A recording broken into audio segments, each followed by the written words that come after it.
respect that a lot. I'd be part of that with my job. I've been tailing Jason off and count the screaming Argonauts. Bluebird of friendliness, like guardian angels is always near. The canary in the alley by the light switch, who watches over you like a little birdhouse in your room. Good evening, everybody out there, and welcome to the Happy Show of Dylan Knows. That was They Might Be Giants singing Birdhouse in Your Soul, a very peppy, happy, upbeat song that I think everybody out there would like. And hopefully you'll be able to hear it because the show I did yesterday, my rant show as it were, the sound got all screwy for whatever reason and you were unable to really hear or understand a lot of stuff I was saying, which makes me a little angry. But you know what? This isn't about angry. This isn't about nothing. This is about fun and happiness and everything. And I think we need it after the week that the whole world has had, especially the last couple days. So I'm not going to get into that since we already got into that. Let me just say at the beginning, the top of the show, our thoughts are with the whole entire world because there's a lot of stuff happening all over the world to all kinds of different people. It's not just one spot or the other. It's everywhere. On that note, this is the Happy Show. Yay! So what am I going to be talking about today? Nothing but happy stuff. I put something out there on the internet asking people to send me their happy thoughts and I will read them on the air, and I got a whole bunch of them, so hopefully I'll be getting through those as well. I've got some happy thoughts of my own and some happy news and happy film reviews and happy book reviews and happy everything. So strap in for a happy 2 hours, hopefully. It might be 2+ hours depending on how happy things get. So without further ado, have a happy. So where should we start today with the happiness? All right, let's see. We'll just start at the top, I guess. Some personal stuff. Earlier in the month, my stepbrother and his longtime girlfriend announced that they are getting engaged. So hooray! Good job, Brian and Carly. Congratulations. Can't wait for when the wedding is. Probably won't be for a year or so, but it still should be a lot of fun. So congratulations, Ryan and Carly. Also, before I move on to the next thing, I do have, as I said, my Twitter is up. If you want to tweet me happy thoughts and comments like Warren Peace did, Trey Chic hat, David Byrne Collection outdid itself. Absolutely, sir. So I hope you like this. It makes me happy. So does this shirt. Makes me happy too. I've also got the Q&A up on Google+. So if you want to drop a line of anything that makes you happy, I'll put up there. I'll read it for you. If you want to tweet me something, go ahead and do it as well. So, and now I got Amy Figaro saying, pimp hat and Hawaiian shirt equals happiness. Absolutely right. You know what else is happiness? Is Bing Crisp. And Bing anything. Bing is my favorite new drink. It's the unofficial sponsor of Dylan Knows. I drink it every show. It's an energy drink that uses real fruit juice. In this case, it's apple and cherry juice, along with ginseng and carbonation and vitamins and all kinds of fun stuff. So it's good. It's very good. It's very tasty. What else in the family going on? I saw my daughter and my wife, Dawn. Everyone knows Dawn. Everybody knows my daughter. She goes by the name of DQ on Twitter, but it's Noelle. They are up in New York City, New York, New Jersey area for the weekend visiting Dawn's Aunt Jean. And the Rockettes are starting their holiday extravaganza. My daughter's never been to New York City, has always wanted to go to New York City, so they're doing all the touristy stuff. Dawn's been posting pictures of them at the Statue of Liberty, at Rockefeller Center, at the Toys R Us store, the Lego shop, all kinds of fun stuff. So they look like they're having a great time, and I'm having a great time with my son, CC, or as everybody else knows him as Noah.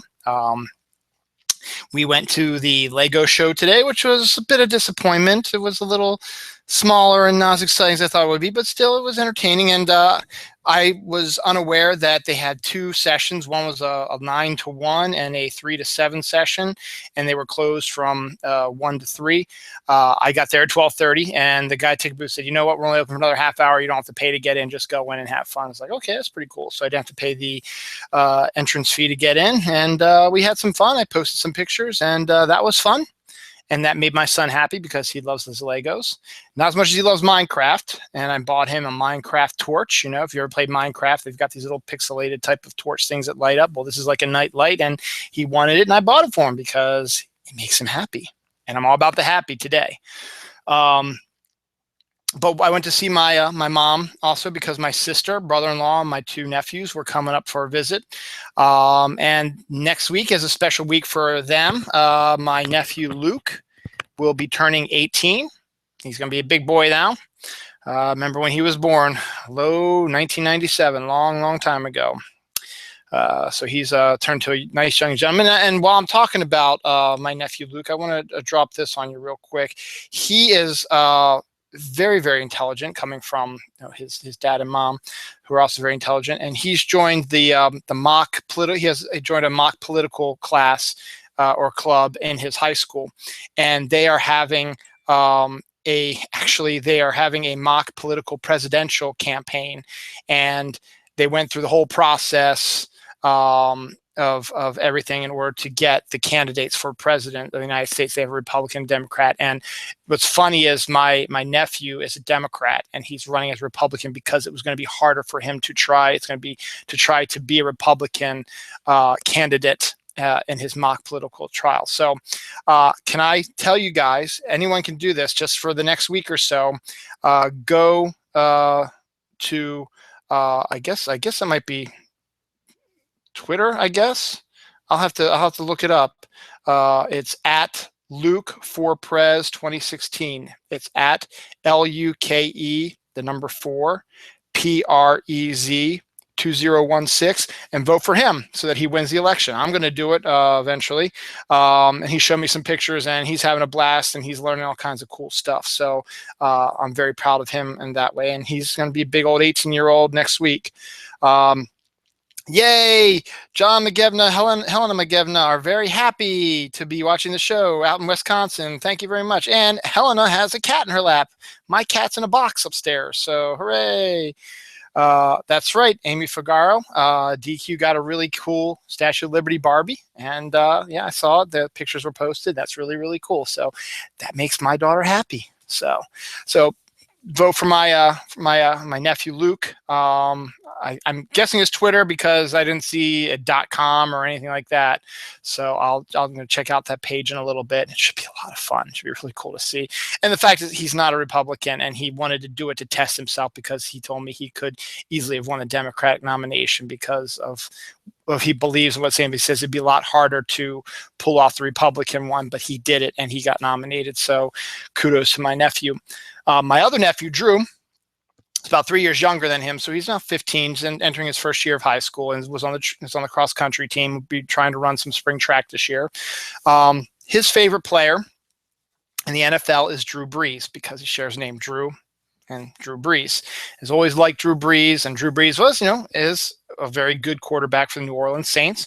My sister is a Redskins fan, and my dad got my sister and actually Dawn tickets to tomorrow's Redskins New Orleans Saints game, but Dawn can't make it. Obviously, she's in New York City, but she also bought a ticket for Drew, knowing full well that he wanted to go see it. So Drew and my sister Stacy and an unknown person, could be my brother-in-law, could be my other nephew, could be a friend of Drew's or whatever, are going to go. He's finally going to get a chance to see his hero Drew Brees live in person, and that makes him happy too. He came up, he and Luke and Adam, my brother-in-law and my other nephews and my nephews, they came up a couple years ago to watch a Ravens game with me and my dad when the Ravens lost to the Packers, which is a shame, but still it was a good game. So that makes me happy that he's going to actually be able to do that as well. Let's see, anything else? Oh yes, speaking of my lovely daughter, Noelle, I'm going to be bragging a little bit because it makes me happy and makes my wife Dawn happy as well. Noelle got her first report card, and she's in the 3rd grade, so she starts getting letter grades this year. Straight A's. Yeah, she gets it from her mother's side, absolutely.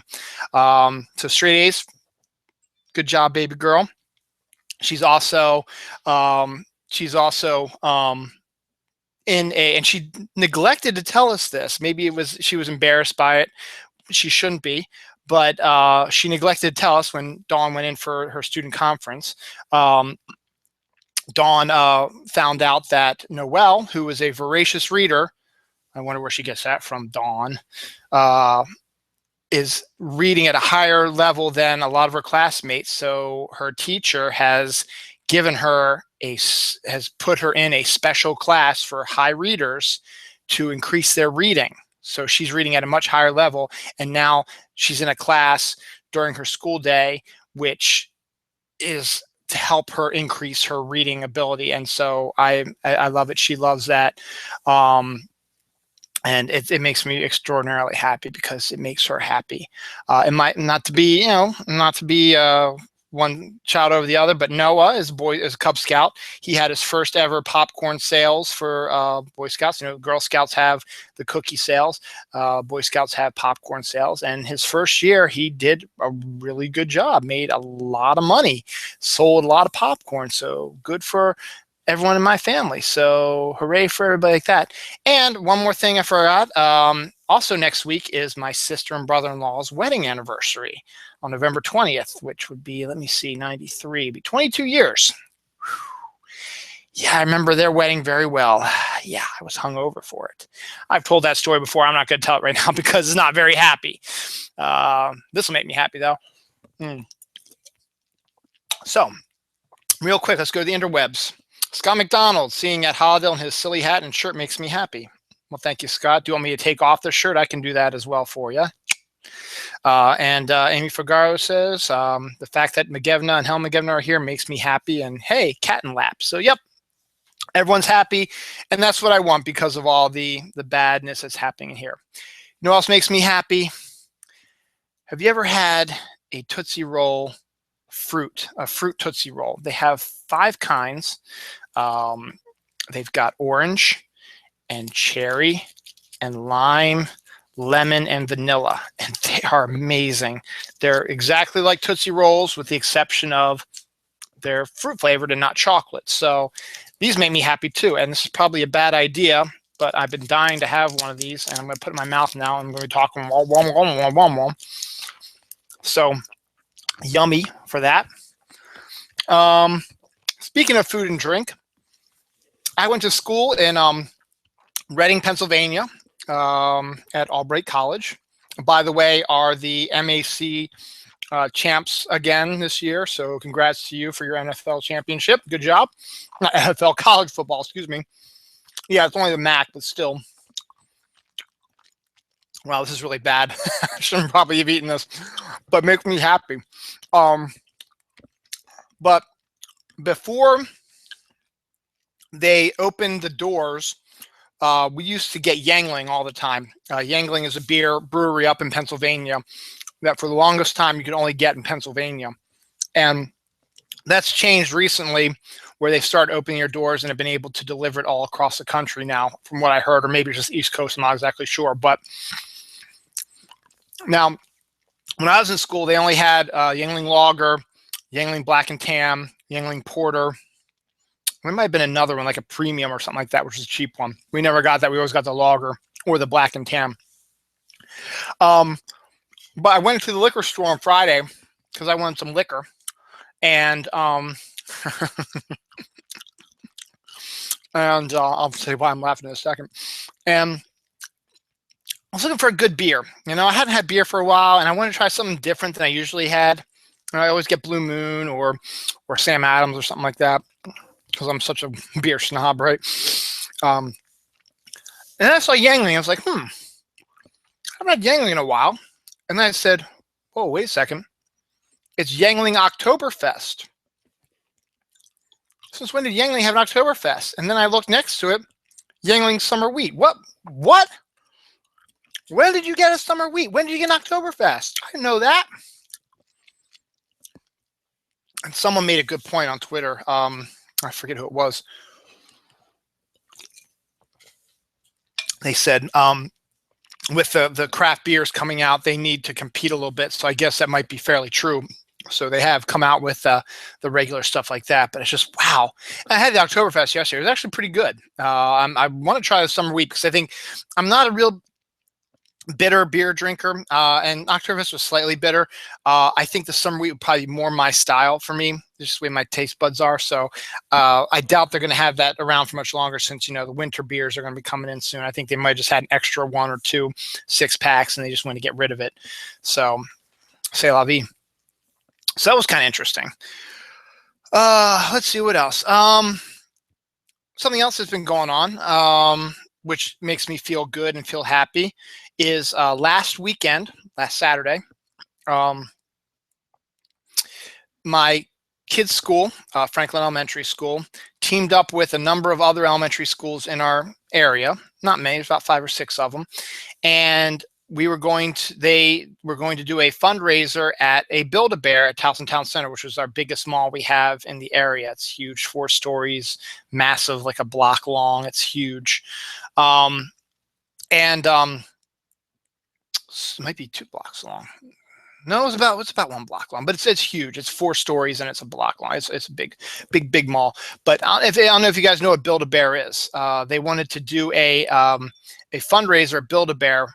Not really a fundraiser for the school. Basically, what they want to do is they wanted parents and students to come in, and build bears, because that's what Build-A-Bear is. You go in there, you can build a teddy bear. You can create a teddy bear. They've got the skins, a bunch of different ones that you can use, and then they have a stuffing machine, and you put a heart in there, and then you can clean it, pretend to clean it, and then they've got clothes and all kinds of stuff for it, and then you can go to the computer, you can give it a birth certificate, a name, and all that stuff, and then you pay for it, and it's your teddy bear, and it's a nice teddy bear. It's not a crappy, cheap teddy bear. It's a really nice one. And they've got themes also. They had Christmas themed ones. They had Star Wars themed ones. They had superhero themed ones, because those are the big things now. But then they have like the regular bears and dogs and stuff like that.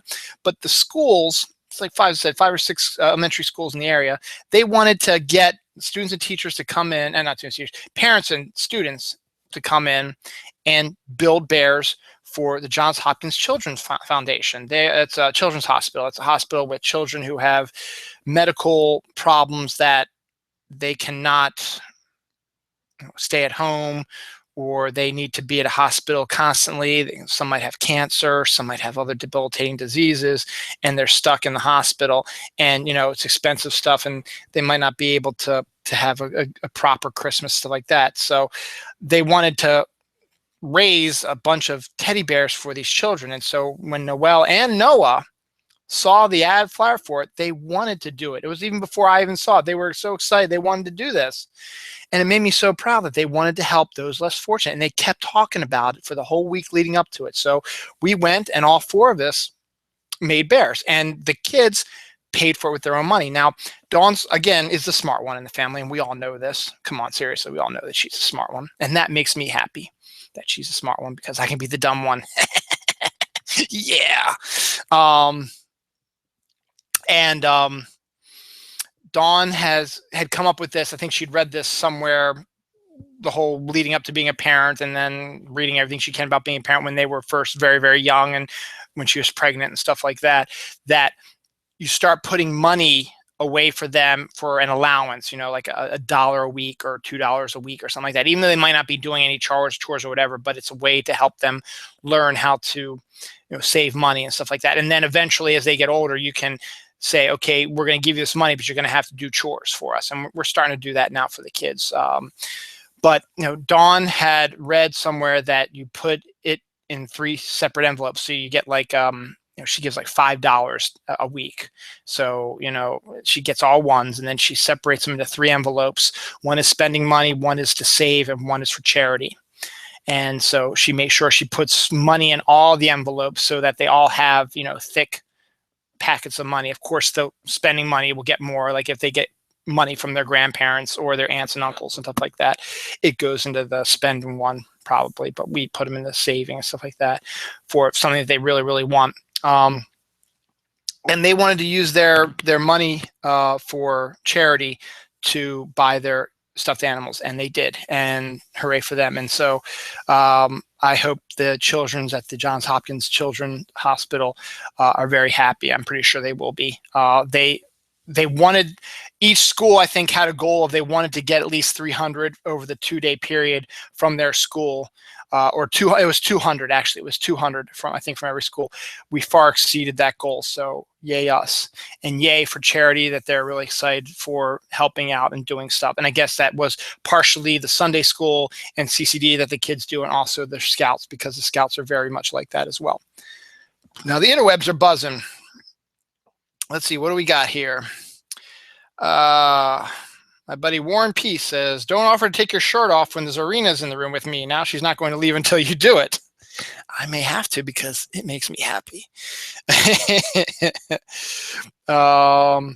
John McGivna says, I'm especially happy as Helen McGivna went to a cookie exchange at our church today. Lots of cookies and milk for me. So good job. Cookies all around. Amy Figaro also says, I'm happy about y'all having milk and cookies. As I also said, I tweeted out and put on Facebook, send me your good thoughts and I'll read them on the air. So I'm going to read some of them now. I'm not going to read them all, spread them out through the whole episode. So let's go to the first one I find here is, actually, I was just talking about her. Actually, no, the very first person who sent one in, Holly, our Halls, Holly Wilson. She is watching a movie called, or she was watching a movie called A Good Year. It's a feel-good movie about wine starring Russell Crowe. So that makes her happy. Also makes her happy is that 3 of her kids have jobs right now. So that's very good. That's excellent, Holly. I'm glad that makes you happy. Next one up is my lovely and darling co-host of the Dylan Knows List show, Jerry Fletcher. And of course, being the awesome Jerry that she is, and being my co-host for this show, she gave me her top 10 happy list. Her number 10 is great movies. Her number 9 is Thanksgiving. Her number 8 is Christmas. Her number 7 is sleep. Her number 6 is free time. Her number 5 is vacation. Her number 4 is summer. Her number 3 is chocolate. Her number 2 is wine. And number 1 is her boys, her 3 sons, and I'm sure her husband can as well. So thanks, Jerry. And one more before I go back to my list here, to my list, because this is my show, damn it. Carmick 9 Mel, one of the former co-hosts of Snark Alec Radio and also co-host of Nurture and Support, who just hit their 100th episode. That makes me happy because I'm at 112 right now. No, it really does make me happy that another one of our Snark Alec family have reached the 100 plateau. So congratulations to you and Kelly. And Mel's is puppies. Puppies make me happy. And yarn, but not puppies and yarn. That makes me sad. Mel's awesome. So that's the first group we're going to do right now. As I said, I got the Q&A up. If you got some good thoughts, send them my way. I'll read them on the air periodically through the show. I've got a lot of stuff to go through. So let's see. What else makes me happy? Well, believe it or not, even though it's on right now and I'm not watching, I actually haven't been watching it for a while. I need to get caught back up on, but I'm happy for Doctor Who. There's my sonic screwdriver I got last Christmas from Don Snarks. So, yay for Doctor Who. And I'm glad that we got a bunch of Doctor Who fans on here, and they got me into it as well. Something else that makes me happy again is the Tootsie Roll Fruit Chews. Yes, the orange has been screaming for me, so you're going to hear me go blah, blah, blah, blah, blah again. Let's see, what else? And despite all the bad news that you hear out in the world, if you go on Twitter, there are a lot of Twitter accounts that talk about good things that people do for others, be it taking care of homeless people, elderly people, just whatever. So despite the fact that it looks like there's nothing but horror out there in the world, there really is a lot of good, healthy, happy people helping others. And that makes me happy when you're helping others. So I'm sorry, this is disgusting. No, I'm not disgusting. I'm me chewing like this. My show, damn it. What else makes me happy? You know what else makes me happy? Baby Groot makes me happy.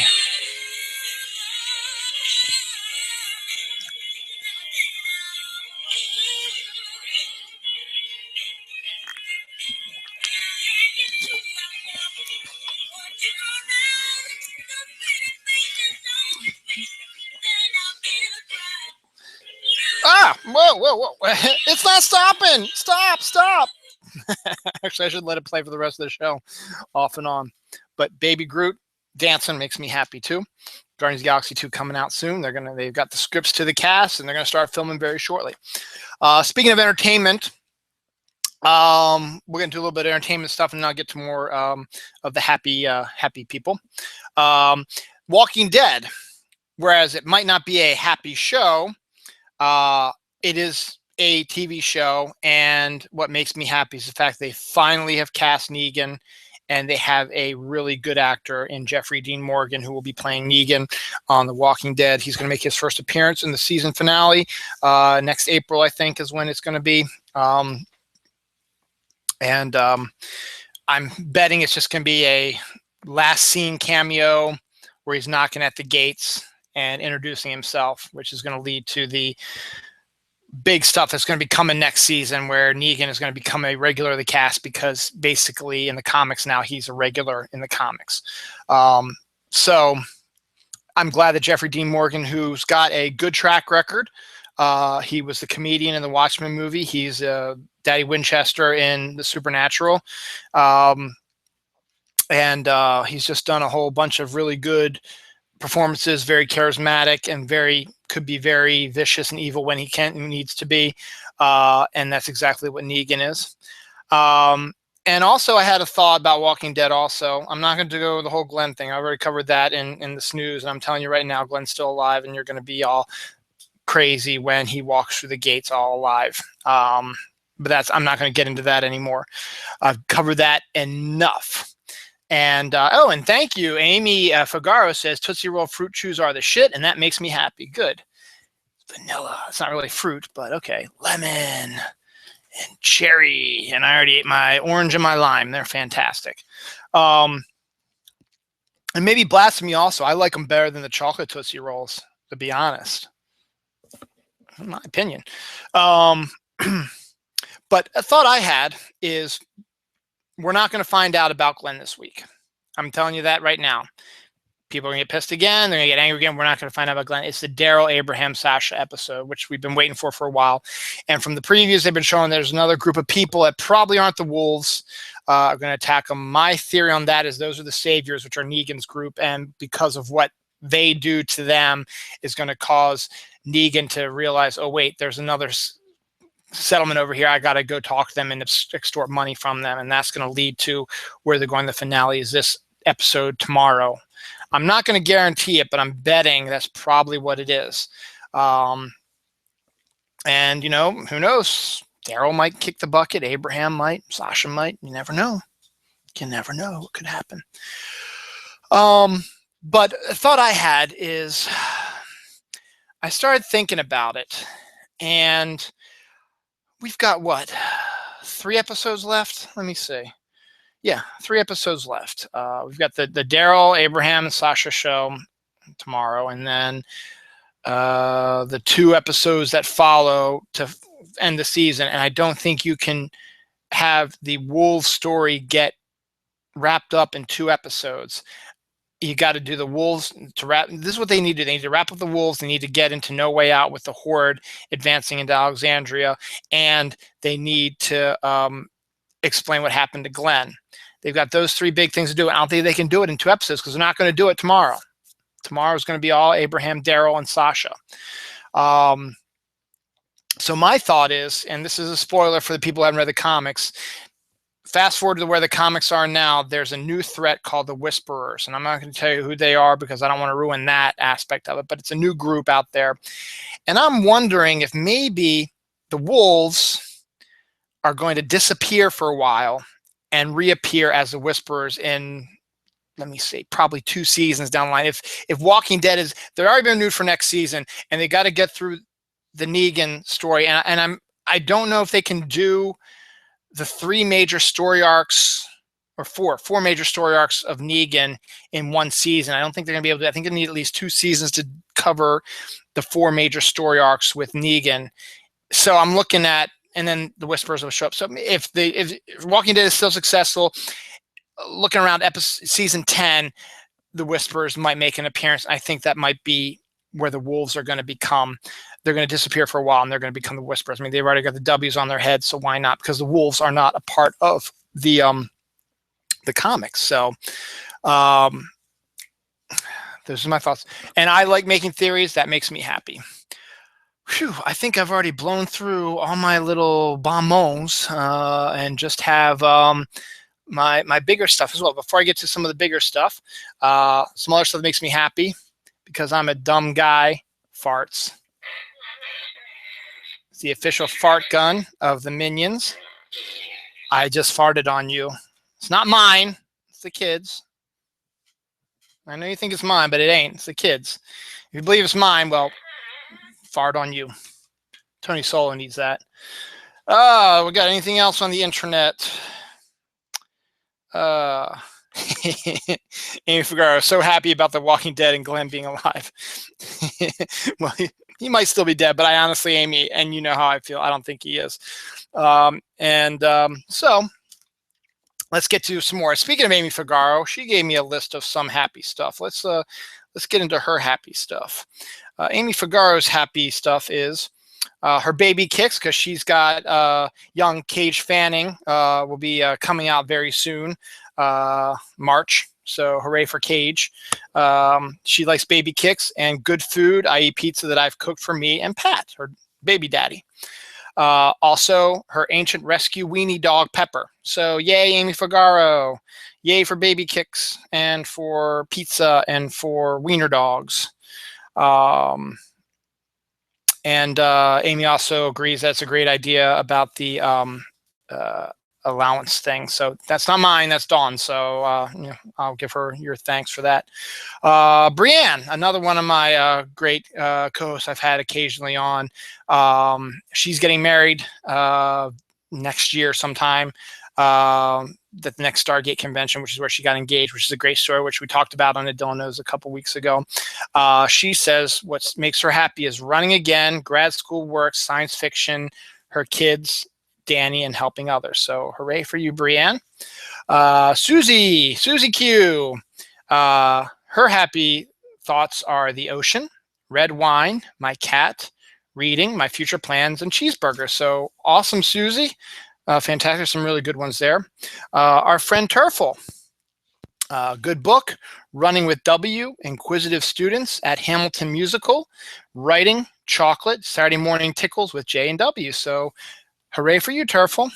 Actually, I got another happy thought here. Come here, you. Come here. Here's another happy thought. Jinxie! This is my Jinxie kitty. She makes me happy too. She looks extremely happy, doesn't she? Look at that face. She's like, whoa, what's going on? Whoa. You can follow Jinx on Twitter at JinxDCat. Ain't that right, Jinxie? Yes, it's right. She looks so, real quick again. Hi, I'm Jinx. I'm so happy to be here. I love you. You go play. Or you can jump on my lap later if you want.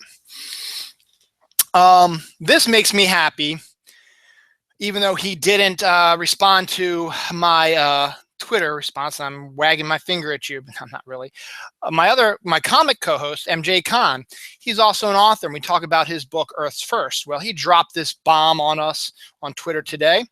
Not sure how it happened, but yours truly is sitting at number 3 in the Kindle comics and superhero novels. So it is a bestseller. It is number 3. Can't see right there, the left in the corner, right down, right here. That's his book cover. So good job for you, MJ. It makes me really happy that you're being successful. Your new book is going to be coming out soon. We'll be talking about that in December a little bit. Another one of my co-hosts, excuse me, cat hair, Bronwyn, who does the international show. I'm going to be talking to her. We might be doing a show next weekend. We'll see. I got to work some stuff out. Next weekend is getting kind of booked for me, but we'll see. She says TARDIS noises, not TARDIS noise, but there you go. Solidarity, brother or sister, I should say. Noises, cat purrs. You saw the Jinxie. Ripe mango, walking outside, autumn leaves. Autumn is the best. Laughing, sunsets. The northern lights are awesome, even though I've never seen them. I always love watching pictures of them. And of course, the awesome at Dead Anchoress, which is her boyfriend, Steve. And also, being on Dylan Knows. So it makes me happy that you're on my show also, Bronwyn. And not to be outdone, her boyfriend Steve, who's a great guy, I've had him on the show a couple times also, he responds back: music, pancakes, comic books, uncontrollable laughter, couch co-op, remembering that cats have eyebrow whiskers, and of course, his girlfriend, Bronwyn. So, oh, everybody all together. Oh, I think that's everybody. And Warren Peace just dropped this one in. My nephew Srulik and wife Bathsheba in Ashkelon are expecting number 6 and 7 in April. Congratulations. Wow. Twins. That's fantastic.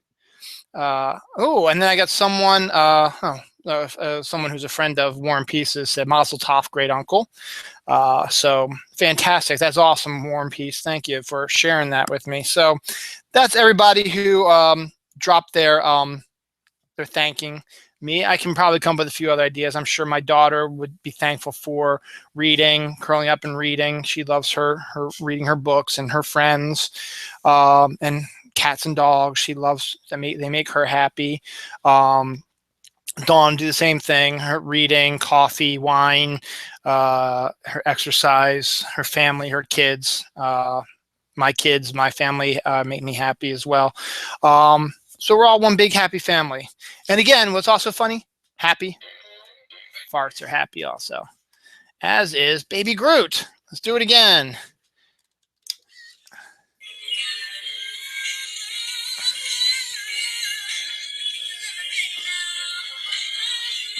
All right, enough of that.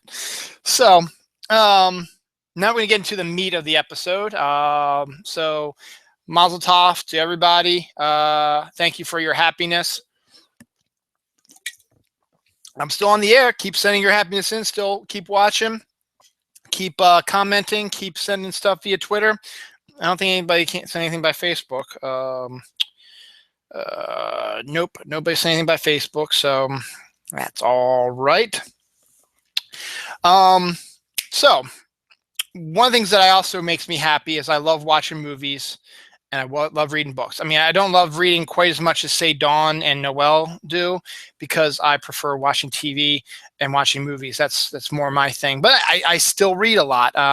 And I just talked about MJ's book. I own it. I bought it a while back. I just haven't read it yet. So it's one of those. I think I started reading it, and then I just like something came up, and I got back to it. I got to read that. I got to read a sequel, which is coming out really soon, just in time for the holidays as well. We'll talk about that more in December's Dylan Knows Comics. Also, before I get into more stuff, next month, new Star Wars movie comes out. That makes everybody happy, I think. Because I'm a big Star Wars fan, I know there are a lot of Star Wars fans out there who watch the show, who are in the Snark Alex, whatever. I'm going to be doing a Star Wars show, Dylan Knows, probably the weekend before it comes out. So I guess that would be what? Let's see, 19th, 12th, 13th. I guess it's Noelle's birthday weekend, somewhere around there. Or I might do it the same weekend it comes out. I'm not exactly sure yet. I got to work out schedule and stuff like that. But if you want to join and be a part of an episode of Dylan Knows, I'm always looking for people to come on board with me. I mean, I don't get me wrong, I can talk by myself forever, and you all know that, and that makes me happy because I like to talk, and you know that. But it's also what makes me happy is talking to my co-hosts, talking to Bronwyn and Jerry and MJ and Karen and I've had Mandy on here before, and I've had all kinds of people on here. Tons and tons of other people on here and get them on the show. And I want to bring them back, and I want to get some new blood in here also, because don't get me wrong, I love the people I have on the show, but I'd like to get everybody to have, hey, stop. What makes Jinx happy is eating plastic. Stop. She's eating plastic again. I want to try to get more people on the show.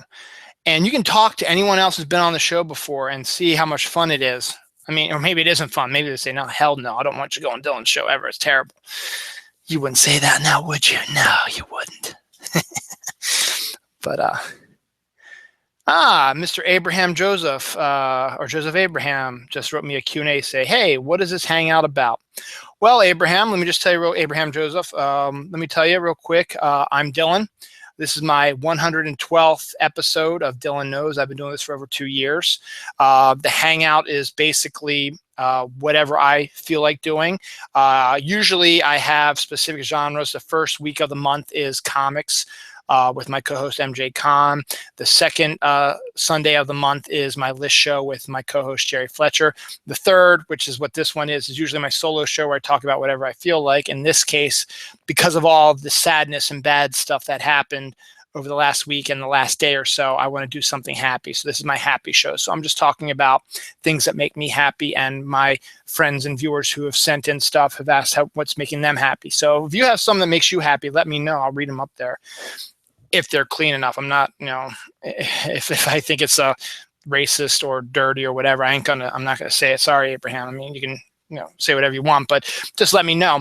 And then my fourth Sunday is my international show where I talk to my co-host Bronwyn, who's from Canada, and it's just basically about the current events of the day or whatever we feel like talking about. So I'm getting to do this. I try to do it every Sunday at 12:30, but because of various reasons, things pop up, whatever, I jump all over the place. But that's what the Hangout's about. What I have a problem with is it takes me a long time to explain something, and it looks like you dropped off, but it doesn't matter. I'm going to keep explaining because it makes me happy doing this show. I have done 112 episodes, and I'm very proud of that. Also, my good friend Warren Peace is excited also that he gets to see my show live for once, because usually it's on a time when he can't watch it. Also, Amy Figaro, Star Wars makes her happy, happy, happy. So what I was getting to with what I was talking about was when doing the Star Wars show, I want to get other people on the show, fans of Star Wars, next month to come on and talk about it. So I've already got Jerry. She said she'd probably do it, so I'll work it out with that. And looks like maybe Amy wants to talk about it too, so maybe we'll do that as well. Abraham Joseph says, hey, so hey, back to you, buddy. And that's what the Hangout's about. So in this one, I'm going to talk about whatever I want, stuff that this week it's the stuff that makes me happy. Next month, it might be something about the holidays, so we'll see. It's also about fart guns and Baby Groot. No, I'm not going to turn it on, haha. But right now, so keep that in the back of your mind if you want to do not only just the Star Wars show, but if you want to be a member of the international show where we just talk about current events, or if you want to join Jerry and I for a list show, or MJ and I if you're a comic fan for that, or if you just want to say, hey, Dylan, I have a neat idea for a show. Why don't we talk about this? Would you like to have me come on and talk about this? Like I've done that with Mandy. Mandy's a beer connoisseur, so I've had her on a few times talking about beer. Before I did Dylan Knows International with Bronwyn, I had Bronwyn and Jen come on and talk about Doctor Who, and they got me involved in that. Abraham just says, oh, cool. Thanks, man. I hope you're watching still. Abraham, tell me what some of your happy thoughts. I'll read them on the show live. But to keep going, I do like reading, but movies are my passion. TV shows, I love that as well, even though I haven't been watching a lot of TV because of stressful work conditions and kids and busy schedules and stuff like that. But I did have a chance to do some reading. I did a show last month about some of the books I read during vacation, and I've been reading a new series of books right now, but I'm going to get to those in a few minutes. First, I want to touch on some movies that make me happy and do some quick reviews of them. I might down the line.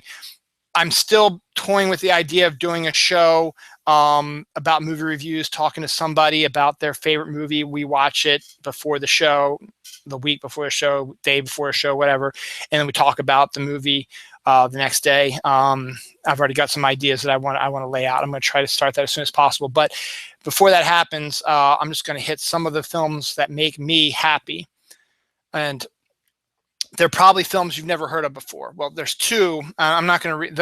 I'll just give you a list of the ones I'm not going to review right now. But Clue makes me happy. You've probably heard about the Clue. Real Genius, another one that makes me happy. Top Secret, Airplane, Noises Off, Rosencrantz and Guildenstern are Dead. They all make me happy. Princess Bride. Watching all those films make me happy. But I'm going to review these two right off the top because they are ones that probably people have never heard of before. Abraham Jones says, meeting new people makes me happy. Well, Abraham, I'm Dylan. It's nice to meet you too. And I'm glad it makes you happy. It makes me happy when I get new people watching my show as well. So thanks, man. And keep watching. I'm going to keep talking because I talk a lot. And now these two movies, people probably never heard of before. And they have, I guess you could say soft spots in my heart for various reasons. One film is, in my opinion, probably my favorite movie of all time, which is saying a lot because I love movies. The other is the movie that solidified the fact that Dawn and I were meant to be together. And I've talked about both of them at one point or another, but I'm just going to reiterate again because these films make me happy. And I'm just going to do maybe a quick flash review about why they make me happy and stuff like that. And then I'll do maybe a further in-depth review of it maybe sometime next year. One of them especially I want to do back in July, which I'll talk about right now. I believe this film is my favorite movie of all time, which is saying a lot because I love all kinds of movies. And whenever somebody asks me, what is your favorite movie of all time? I might lie and say, well, I always usually say, there's so many of them, I can't really, but I have a list, but here's a bunch of them. And I say the ones you expect: the Star Wars trilogy, the original trilogy, Back to the Future trilogy, Who Framed Roger Rabbit, Castaway, stuff like that, Forrest Gump, Apollo 13, stuff like that. But when I say this one, people are like, huh, really? Never heard of it. And I don't think it's streaming on Netflix or anything right now, so it's really hard to see. And you might be able to get it on Amazon. I'm not 100% certain or not. But it's a movie called The Dish. My friend Gary, who probably isn't watching right now, is a big fan of it. And I got him onto it, which is great. I lent him my copy of it, and he was hooked on it, and he watches it every year. And it is an Australian film. The two biggest stars in the film are Sam Neill, who was in Jurassic Park, and Patrick Warburton, who was Putty on Seinfeld and also was the Tick, and would have also made an excellent Negan as well, because he's got the look for it. And I think he'd also have been a really good Superman if they did Superman back in the early part of the century. So it's based on a true story. It's a history thing. I was a history major in college, so history movies, historical movies always fascinate me, even particularly historical films that I've never, or historical events I've never really thought much about.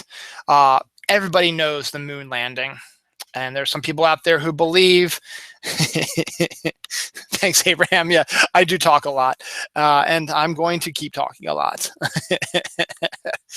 And Amy Fugaro says, Abraham, we're happy to have a new fan listener. So Amy Fugaro is awesome, and she says hi as well. So you're meeting all kinds of cool people, Abraham. Since you're on Google Plus, keep an eye on my page. You can subscribe if you want to, or join my circle. Dylan Lang is my name, and I will post when I'm going to be doing my show. It's usually Sundays at 12:30 p.m. Eastern Standard Time. Sometimes it's Saturday nights at 9. Sometimes it's Friday. Sometimes it's Wednesday or Thursday. Keep it up. You bet I will, buddy. But The Dish, everyone knows the moon landing. There are people out there who believe the moon landing was fake, and that's hogwash, and I'm not going to talk about that because this is the happy show. It's not the conspiracy show. I already did that one with Jerry. But everyone knows about the moon landing, but there's a lot more to the moon landing than just flying the rocket to the moon and NASA making sure they're okay and taking pictures like that. Remember, it's constantly moving. It takes, in the old days, it took about 4 days to get to the moon. And nowadays I don't even know how long it would take with the new engines and stuff like that, because we haven't been back to the moon since 1972. Manned missions, anyway, I should say. I think there's some satellites over there that are doing some things, but we have to forget that there are times that the Earth rotates. And there are some times where the radio to the NASA, to the Apollo spaceship, would not be able to connect with Houston because they'd be out of range, because they'd be on the other side. They'd be away from the moon because it would be daytime or nighttime. It would be daytime, I think. So you need to have someone in the Western Hemisphere to be your ears for the Apollo mission, so that you make sure that you have 24-hour coverage of them and nothing happens to them. And that's what this is about. It's about a radio telescope in Parkes, Australia. It's still in existence today. They still work in NASA missions today. It's one of the biggest radio telescopes in the Southern Hemisphere. And speaking of the Southern Hemisphere, my new friend Abraham, I don't think, he says he's from India. That's not quite in the Southern Hemisphere. You're still in the Northern Hemisphere, right? Around the equator. Maybe part of India might be in the Southern Hemisphere. I'm not exactly sure. My geography's awful. But he says he's from India. His favorite movie is Three Idiots and The Pursuit of Happiness. So, those are, I've never heard of Three Idiots, but, everything's cool. I love hearing stuff that makes you happy and things you like also. So during that time, the radio telescope is keeping in contact with the Apollo mission. And so it's in Parkes, Australia, which is a very, very, very small town. It's in the middle of what we call a sheep paddock, which is like a area where sheep graze and are raised. So you have this sheep surrounding this giant ass telescope. And it follows basically the workers in the telescope, the radio telescope, as they go about doing their job, and then the local town people and how the eyes of the world are affecting them. And it's a small town. It's a small town. Everybody knows everybody else. It's quiet, peaceful, probably no crime. And it's really nice. And it is Australian, so they've got the strong Australian accent, but it's not that bad. You can understand everything they're saying. And it's based on a true story. And it is one of the funniest movies you will ever see. It sounds boring. It isn't. It really isn't. It's an hour and a half long. So it's one of those films that you can slot into anytime you want to. It's a quick, fast, fun film. It's rated PG-13, which is kind of odd because, and I know the reason why is because of the occurrence of the F word twice, I think. And that's the main reason why it's rated PG-13. If those words weren't in there, it would probably be maybe PG or at least maybe even rated G, because there is nothing bad in that film. Nothing. There's no gratuitous sex or gratuitous violence, or the workers are, yelling and screaming at each other, and they hate each other, and they're punching each other out, and they're throwing them through glasses, and they're wrecking stuff, and then the townspeople aren't being terrorized by the Mad Max mutants and stuff like that. No, it's a regular town. The mayor, who is spent so much time trying to get this radio telescope into his town as a means for money, for jobs, and for people to come to their town and do stuff like that, and to be a part of the the scientific stage in Australia, and be an important part of that. And the town people, his family, his busybody wife, who is a gossip, but he loves her and she loves him, and their two children, the teenage daughter, who is rebellious and a hippie, and their son, who is absolutely obsessed with the moon landing. Then he's got his two right-hand men, who are goofy idiots, but they help him out when they need to. You've got the pretty daughter of one of the women in town, who delivers food to the people at the telescope and has a crush on one of the people who works in the telescope, and he has a crush on her, but they're both too shy to reveal their feelings to each other. And everybody knows that they like each other except for those two. And it's the funniest thing how they interact with them, trying to get them. It's like, ask her out, ask him out, ask her out, they will say yes, you'll be perfect together. And it's just, it's funny. And then you get, they're getting ready for a ball because a U.S. diplomat is going to be there. And the Prime Minister of Australia is going to be there for the moon landing, which is a huge deal. It's like the president coming to Reisterstown, which is where I live in Maryland. It's a very small town. We're not a very big town. We're not Baltimore. We're not Washington, D.C.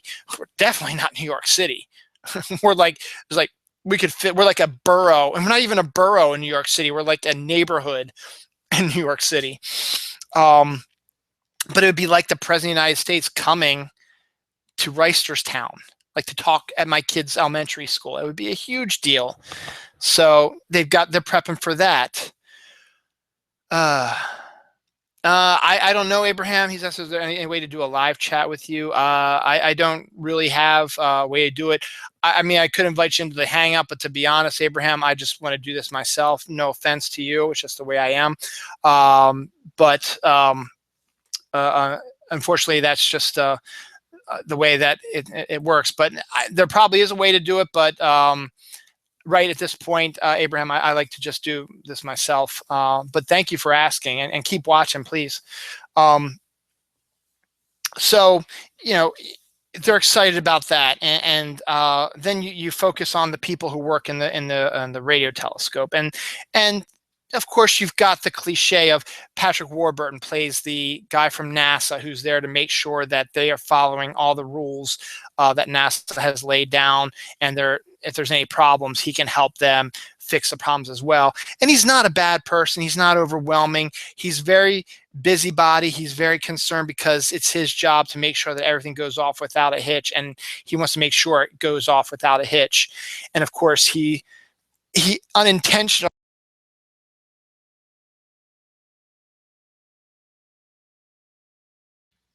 Don't worry, I'm back. This happens every once in a while. It pops up. It's weird. It usually happens at night, like it is now. I'm not going to go and fix all this. I'm just going to continue this. I got the Q&A up, so sorry for the little interruption. But to continue, so you've got the guy from NASA who is there to make sure everything is going good, and he unintentionally is rubbing one of the regular Joes who works at the radio telescope the wrong way, and he is thinking that this guy feels like he's superior because he's from America, when in no way he has ever shown that he feels superior to the guys who are working. It's just his attitude that he has towards this American. So that's where some of the conflict comes in handy, but it's not a bad conflict. You need to have some conflict in the story, and that's the best one. That's the best one to have, is a slight conflict like that eventually gets resolved as it does, and they end up working together. I'm not ruining anything because it's a cliched movie. I'm sorry. It's a feel-good, happy film. It really is. And then you've got Sam Neill, who's the guy who runs the radio telescope, who is the soft-spoken, dare I say, Dumbledore-esque leader of the group, who is the liaison, but is trying to make sure that all the people who are working for him, working with him, including the guy from NASA, are all doing their jobs, and they're all getting along and if there's any problems, he can solve them, and he makes the hard decisions when he's the only one who does it, who has to make these decisions because he's the project manager and stuff like that. He runs the telescope, and he can get angry when he needs to, much like Dumbledore would. If something really makes him angry, he will let you know. And there's a time where he yells at the guy, the blue collar guy who thinks the NASA guy is treating him like dirt, even though he isn't. He gets in his face a few times, and it's perfect. It's not over the top. It's not with a threat underlying. It's a manager managing his employees, and it's brilliant. And they're still friends, and they still like each other. It's like, that's just, he needs to be brought down a little bit.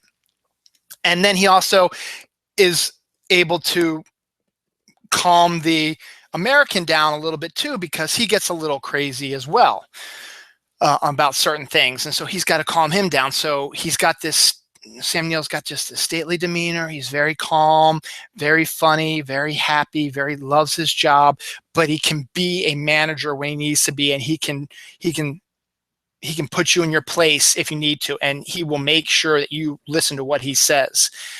But he's not an overt bully. There's no bad characters in this. All the characters are good in this movie. There is no evil characters, no bad characters, no foul language, except for the occurrence of the F word twice, and that's just the way that people talk sometimes.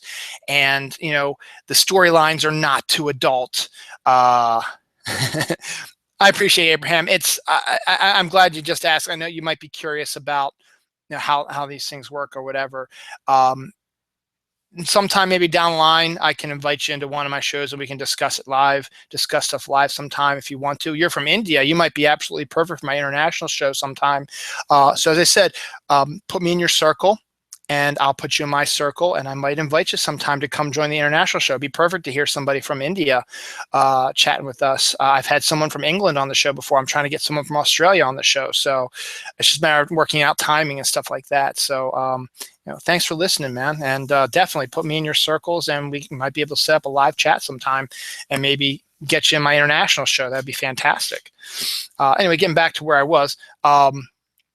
And then you've got the shy, quiet guy who's the one who's in love with the girl, but he's very shy and quiet and kind of slow when it comes to things. And then, as I said, the blue collar guy is the joker, but also feels that he's not being respected and stuff like that. But as I said, none of the characters are bad. None of them are evil. There's no huge, high drama between the characters. It's just life. It's history. It's fun characters. It's a fun movie. It makes me happy.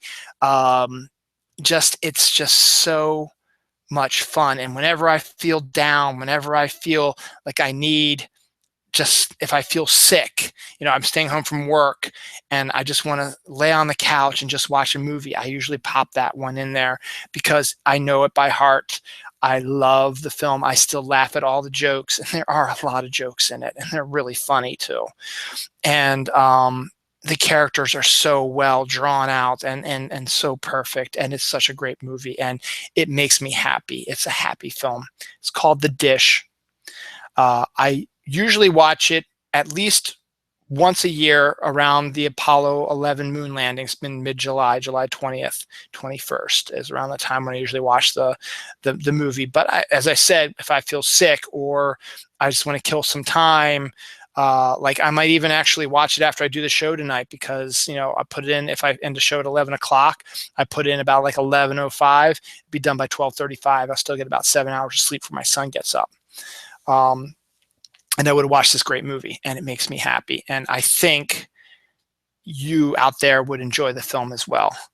You might find it a little boring because, you know, let's face it, it's about people who work in a radio telescope and the town around them. But the characters are so interesting, and they're funny, and they're real. And there is some drama in it, but it's not a drama there's a little bit of conflict, as I said, between some of the characters, but it's not like a vicious drama. It's human nature. It's drama that you've probably had with people in your life before too, and I highly recommend The Dish. Oh, that's good.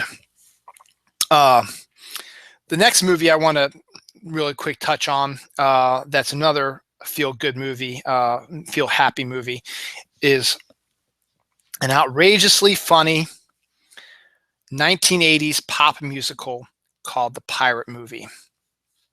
Again, you're all there like, huh? What the hell are you talking about? You're talking about Pirates of the Caribbean? No, I'm not talking about Pirates of the Caribbean. Are you talking about Pirates, that Walter Matthau movie? No, I'm not talking about Pirates. I'm talking about The Pirate Movie. Again, filmed in Australia, believe it or not. Stars Chrissy McNichol, Christopher Atkins. Christopher Atkins from The Blue Lagoon. So all you men and women out there who want to see a blonde hair, blue eye, toned, studly guy, there you go. You got Chrissy McNichol, who was a very funny comedian in the early 80s, and she shows it in spades in this one. And they both have good singing voices because it is a pop musical. This movie, as I've talked about before, and I'm going to talk about it again real quick because a lot of people probably haven't seen my shows I've talked about it for. This is the movie that solidified the fact that Dawn and I belong together. I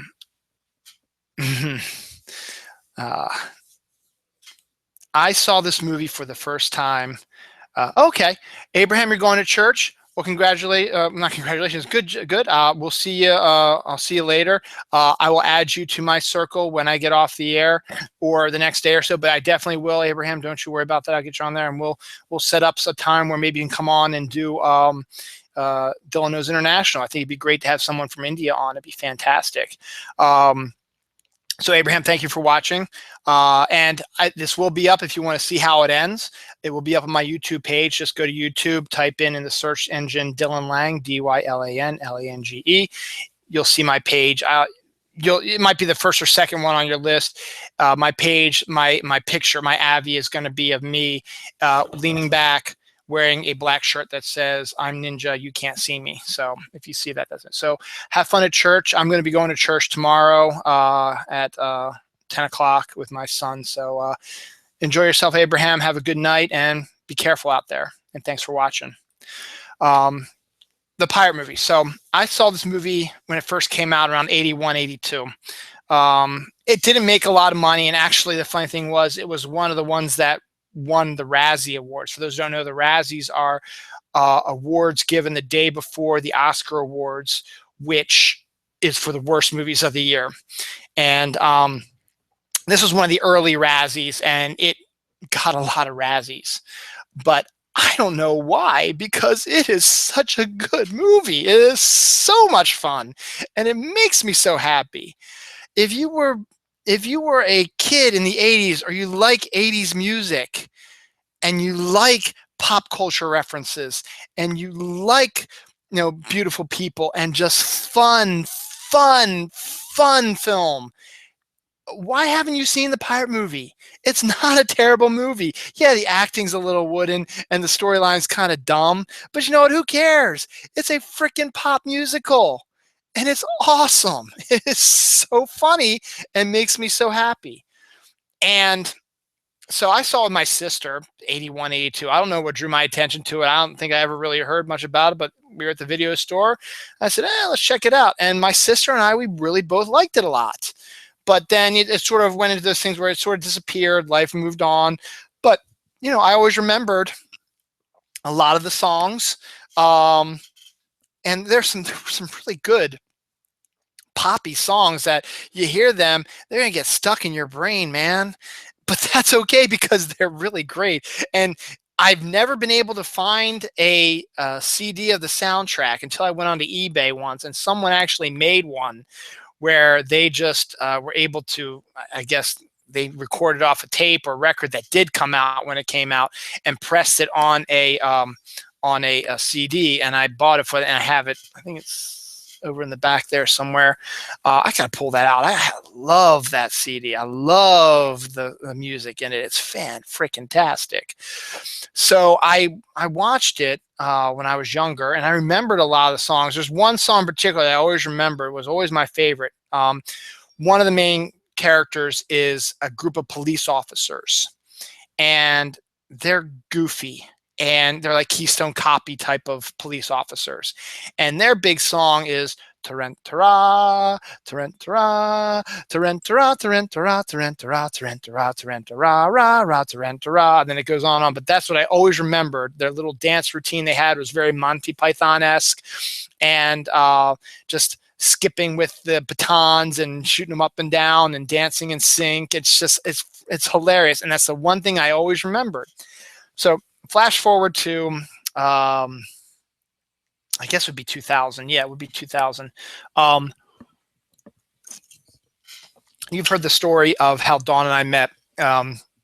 We just to paraphrase, we were set up on a blind date by her best friend Vanessa, and before we set up the date, Vanessa came up with the idea to give me a test of questions that I guess she either came up with for Dawn that would be stuff, stuff that she likes. She'd like offer, do you like peppers and onions on your pizza or pepperoni? Something like that. What's your favorite day of the week? What's your favorite movie? Do you like to stay in or go out?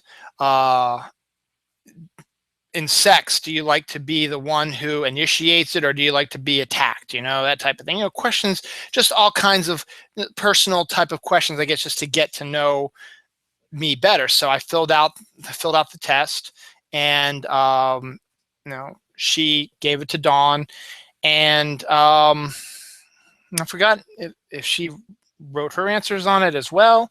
I don't remember, but I just remember I was talking. I think Vanessa was talking to Dawn, because Vanessa and I worked together at Rainforest Cafe, and she was a hostess, and I was working in the gift shop, and the hostess stand was in the gift shop, so I was always hanging out and talking with her.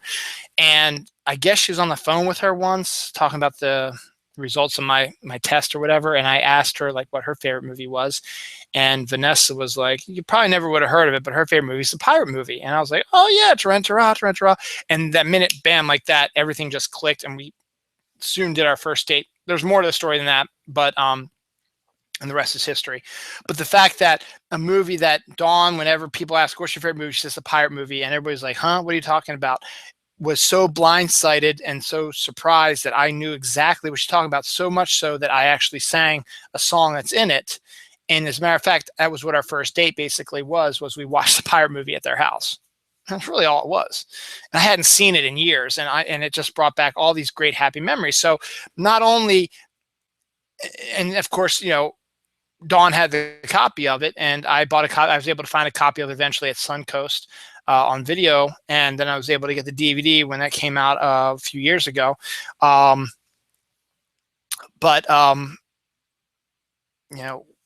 It became a staple in our film library when we moved in together, and it was always a movie we popped in whenever we felt like watching something fun or whatever, or to make us happy, as it were. And so we would pop it in. So I hadn't seen it in a long time, up until we had our first date, and that was what we watched on our first date. So, that alone is its own happy memory. It's our first date that we ever had. Me and my wife, our first date, we watched a movie that makes me happy. Now, again, I don't think the pirate movie is streaming on Netflix. I know it sure as hell is not on Redbox. You might be able to find it on Amazon. I don't know.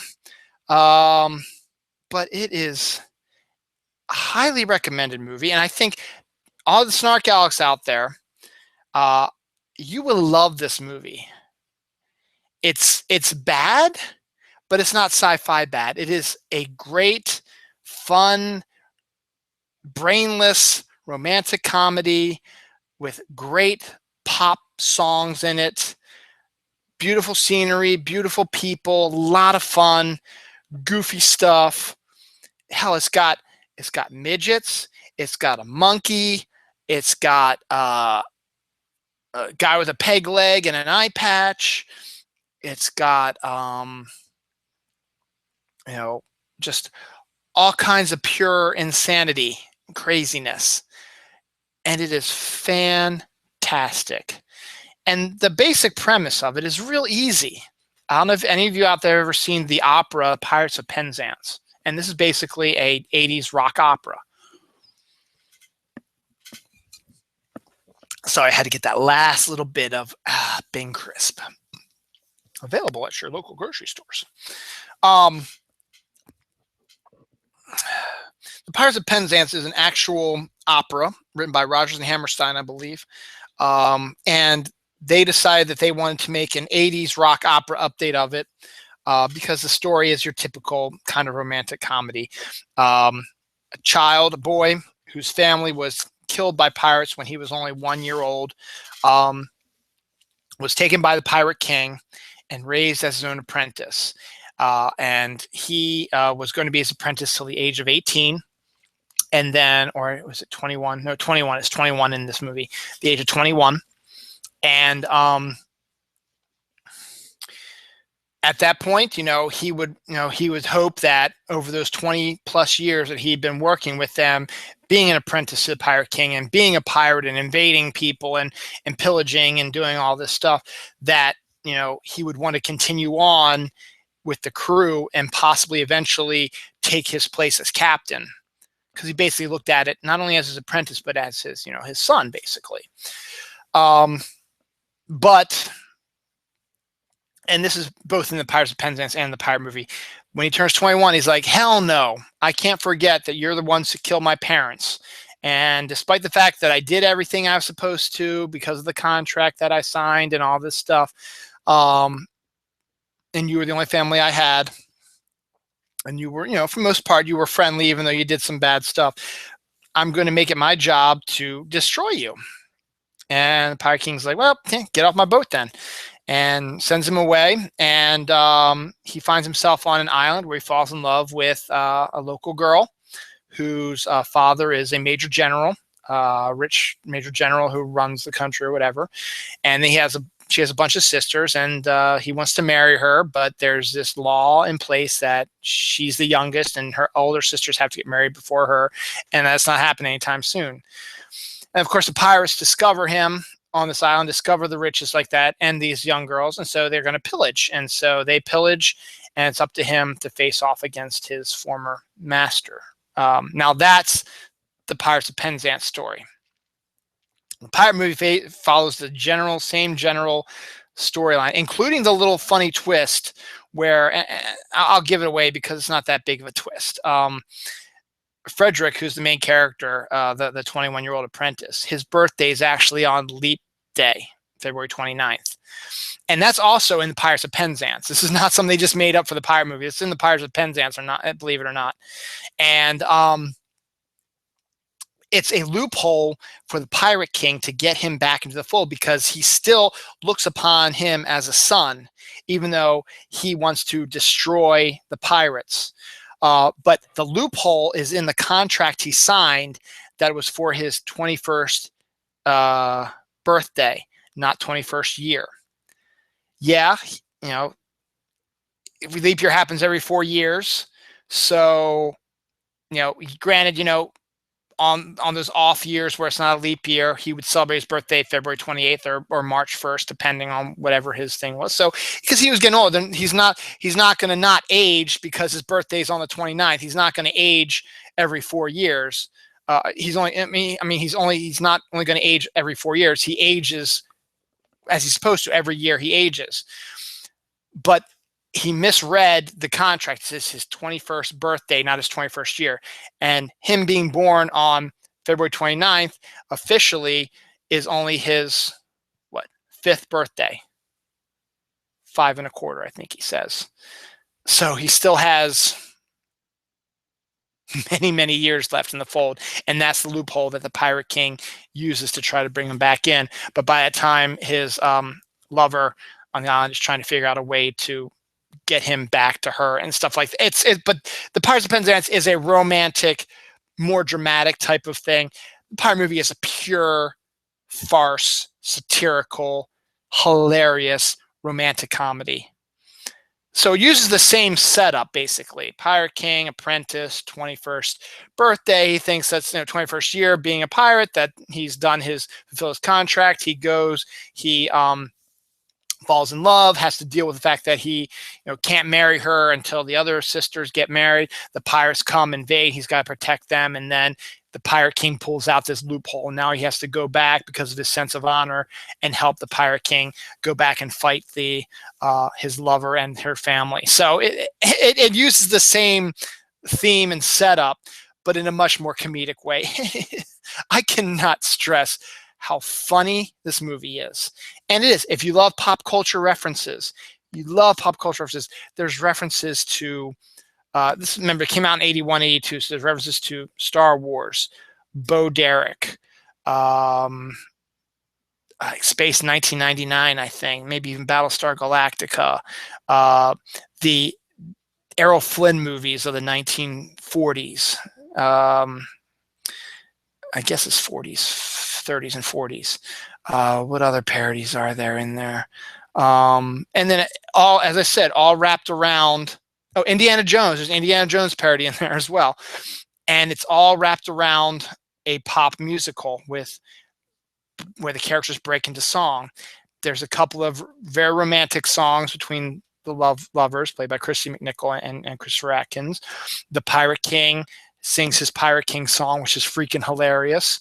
The Major General probably has the best song of the whole movie where he just spews pop culture references. Rolling Stones are in there also, the Beatles he throws in there, and there's a lot of sexual innuendo, and that it's, I can't stop thinking about how funny this movie is, and I swear to God, anybody out there, any snark out there, you would absolutely adore this movie. It would become one of your new favorites. I would guarantee that, and the fact that they have multiple Star Wars parodies in this, and there's also just other ridiculously funny parodies in it that just make no sense. There's a sequence where Frederick is telling Mabel, who is his lover, that he has to leave and go back to the Pirate King because of his honor, and he walks away from her.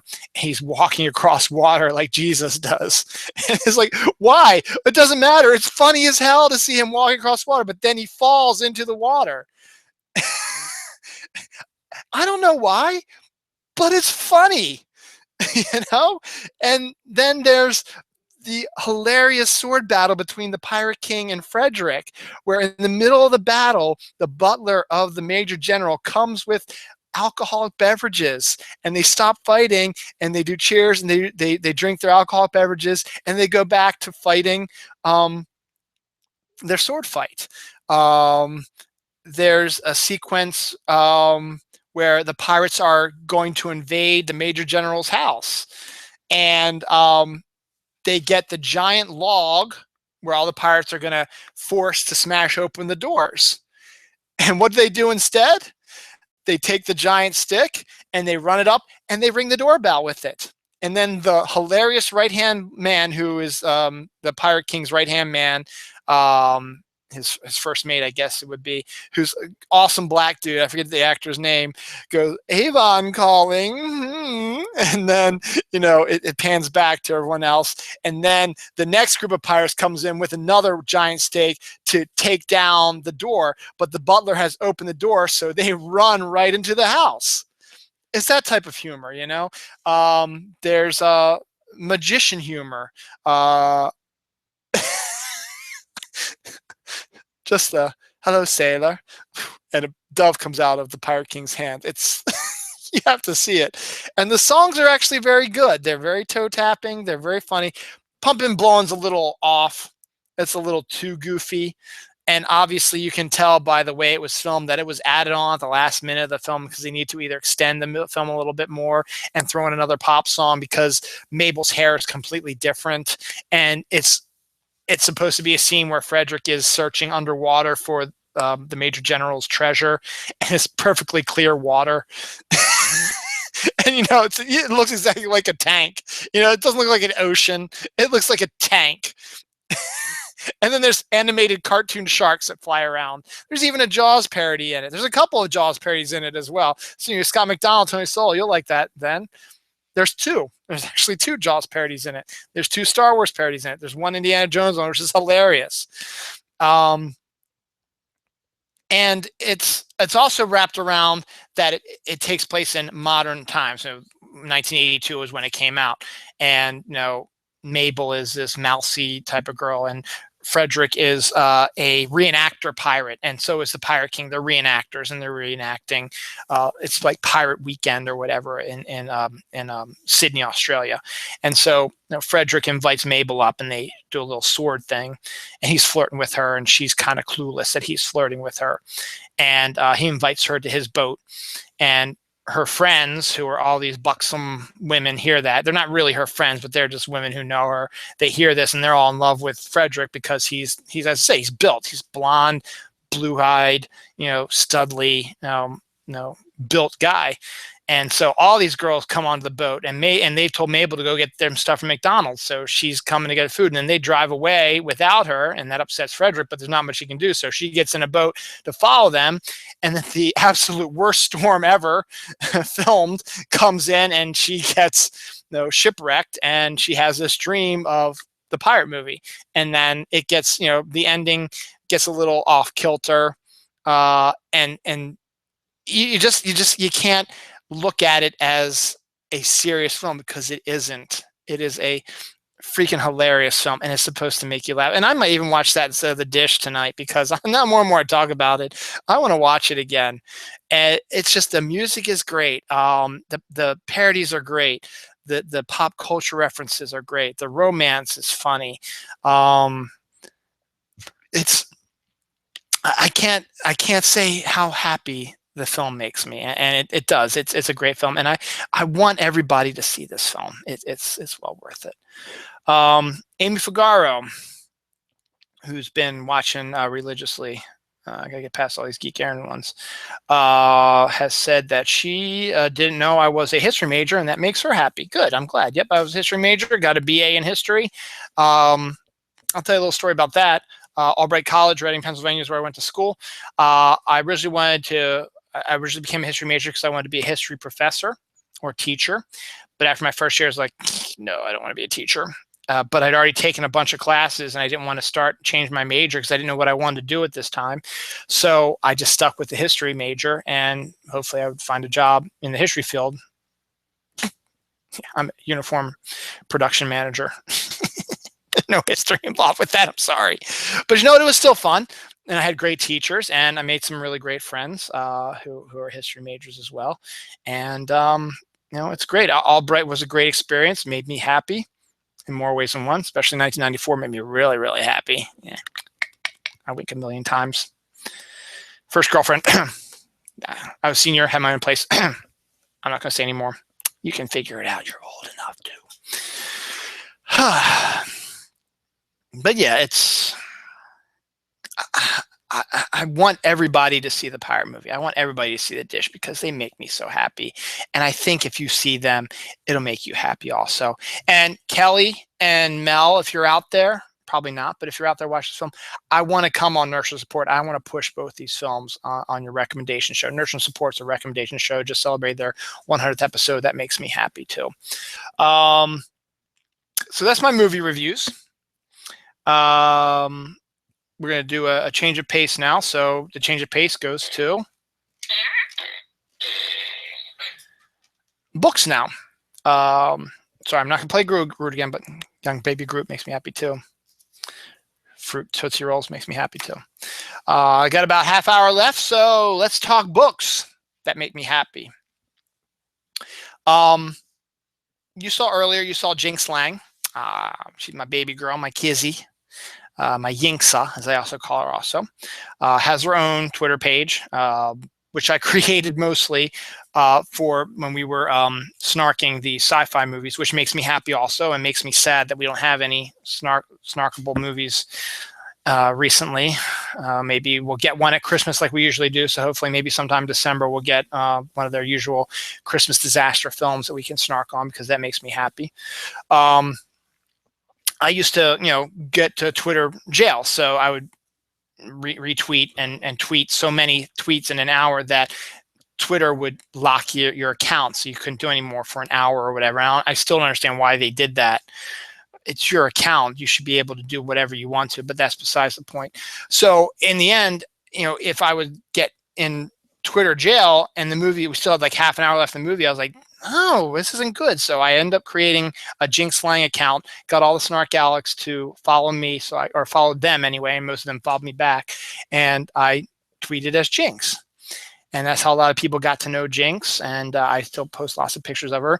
And I know Tony Solo is anti-cat, but I'm not. I absolutely love cats, as does a writer by the name of Tom Cox. He's a writer, British writer, satirical satirist. He's written lots of satirical books. Is very, very funny, very dry wit, humored type of guy. He's also one of the world's biggest cat lovers, has been for his whole life. And he has created actually 4 if you count his own account, but 3 other Twitter accounts besides his own for his cats. He actually presently has 4 cats. Yeah, 4 cats. He presently has 4 cats. And he's got accounts for 3 of them. The main account is Why My Cat Is Sad. And the main character of that one is his old cat, the bear.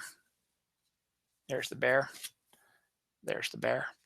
The bear is a 20-year-old black cat, just turned 20 recently, who Tom Cox, the satirical writer who wrote 4 books about his cats, which we're going to talk about today,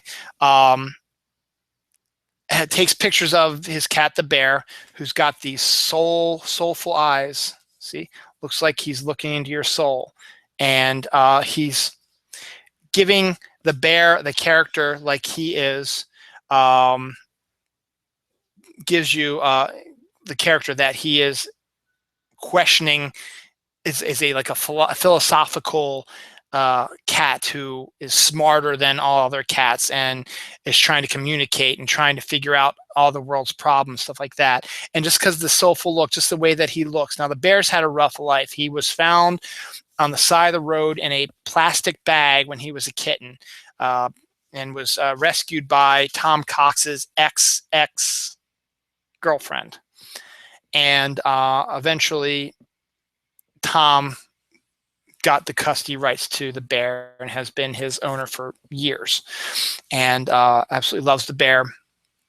He wrote this absolutely wonderful blog piece about how the bear is going deaf. He's 20 years old, and how the bear is going deaf, and that's okay because the bear is much more happier being deaf than when he could hear.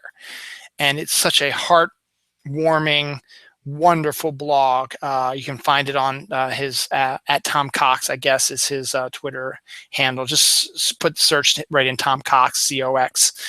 You should find it. But he has created a page called Why My Cat Is Sad. And the bear's not sad. He has a really good life. He lives in, I think is it Devon, which is a really countrified little town in England with lots of forest and grass and a safe environment. And the bear has been extraordinarily happy there. He's had to move a lot because Tom moves a lot.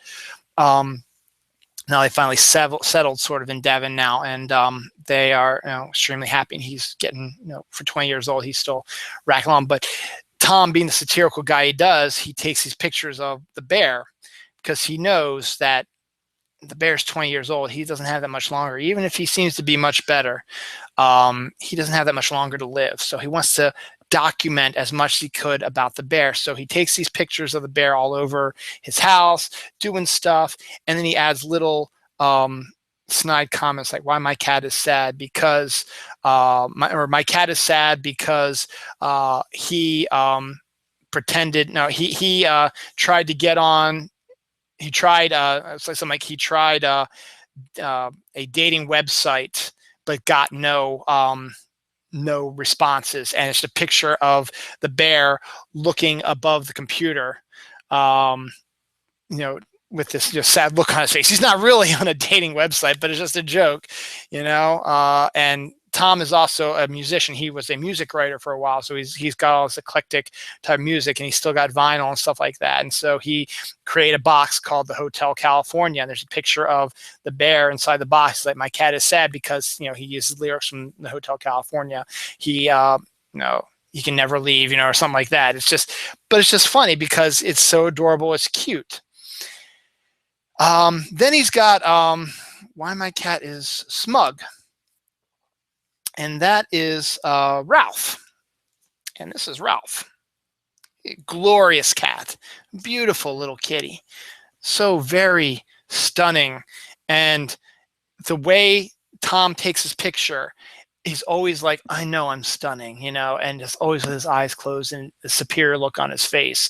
And he sometimes uses Ralph as the foil for the bear. It's like, "My cat is sad because my other cat got stoned and thinks he can fly like a bird, and he's concerned, and the bear's concerned for him." And there's like a picture of Ralph is like, "This is so great," and the bear's like, "What are you doing?" It's just cute little stuff. That's why my cat is smug, and Ralph is hilarious. Then he's got My Sweary Cat, which is Shipley, which is this black cat right up there. That's Shipley right there. And his character for Shipley in the books, which I'll get into in a second, is Shipley meows at him a lot, and he always thinks that Shipley is cursing him. So My Sweary Cat he writes like a swear, like Flaming Cum Bucket, which is, it's not for children. It's like Flaming Cum Bucket. There's a picture of it, and it's a picture of Shipley going like that, and it's like he's saying Flaming Cum Bucket. It's hilarious. And so you've got the bear, you've got Ralph, and you've got Shipley, who have all their own websites, as well as Tom. And then you've got Roscoe. It's her right there. She's female kitty. And Roscoe is an adventurous type, and is his present girlfriend's cat that they bought together. They've been together for years now, and they live together. So that's Roscoe's her cat, because Ralph, the bear, and Shipley are all boys, and they named the female cat a boy's name just because they're goofy. And so all the cats have characters, but at the same time, it's not just about those cats. The earlier books is about Tom was previously married, and he had like 3 or 4 other cats, and it was just anecdotes about all his cats and how they responded to each things and events that happened in his life. And then you also get to know Tom's parents. His dad talks like this all the time, and the way Tom writes his stuff is in all capital letters, and he says really funny jokes. Let's see if I can find one. Let's see if I can find one of his best lines here. His father's lines, they're so funny. His father has his own like character, and he's got these long.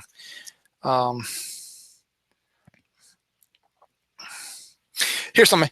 Oh, I know why he's doing that. I put a dead crab in there earlier that I found on the beach. I thought about keeping it, but it wasn't a very good one. Stuff like that. He just throws off these really bizarre lines, and they're always in capital letters. I mean, here's a whole discussion in capital letters, it's hilarious. And also Tom is one of these personable people. He goes out, and being a professional writer, he doesn't really have like a 9-to-5 job he goes to. He works from home. He does a lot of stuff. He does book signings and stuff like that. But he's also, what his writing style is about meeting people and talking about animals and stuff like that. So he goes in town, and he's very personable. So he meets other people and interviews them and talks about them, and gets to know them about their lives and their animals. So he's written stories about dogs. He's written stories about horses. He's written stories about, ducks and birds and owls and badgers and all kinds of animals that, live in his area. And at the same time, the cats are still the main character. And, he gives all the animals distinct human characteristics, and it's hilarious. Now, there's 4 books in the series. Under the Paw, which is the first one. Talk to the Tail, which actually I read them out of order. To be honest, you don't really need to read them in order, but I'm reading this one presently.